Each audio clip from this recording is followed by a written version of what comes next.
Hi guys, ஒரு சிம்பிளான டேஸ்டியான ஒரு வெண்டைக்காய் பொரியல் பார்க்கலாம் வாங்க. ஃபஸ்ட்டு கடாய் வச்சு நல்லா காஞ்சதும் எண்ணெய் ஊற்றிட்டு அது இப்போ கடுகு போட்டு நல்லா பொரிஞ்சதும் 2 கருவேப்பிலை கொத்தமல்லி போட்டு 2 மிளகா போட்டு நல்லா வறுத்துக்கணும். அது கூடவே கொஞ்சம் வெங்காயம் சேர்த்து நல்லா மிக்ஸ் பண்ணிவிட்டு நல்லா வதங்கி வந்ததும் கொஞ்சம் சால்ட் சேர்த்து நல்லா மிக்ஸ் பண்ணணும்.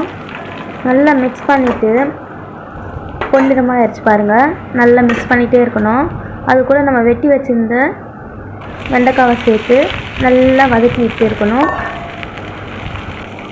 அதுக்கு தேவையான உப்பு சேர்த்து திரும்ப இன்னொரு தடவை நல்லா மிக்ஸ் பண்ணிவிட்டு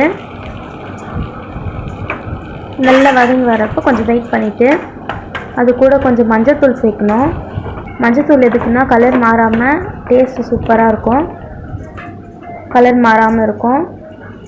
அதுக்கு கொஞ்சம் லைட்டாக கொஞ்சம் மஞ்சள்தூள் சேர்த்துக்கணும். ஒரு 4 ஸ்பூன் மஞ்சள்தூள் சேர்த்தா போதும்.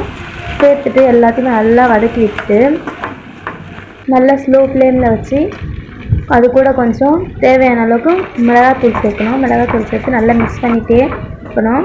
நல்லா மிக்ஸ் பண்ணிவிட்டு இருந்தோன்னா வெந்துடும். அப்படியே வெந்துட்டோன்னா அப்படியே மூடி வச்சு எடுத்தோன்னா ஒரு டேஸ்டியான சிம்பிள் ரெசிபி வெண்டைக்காய் பொரியல் ரெடி.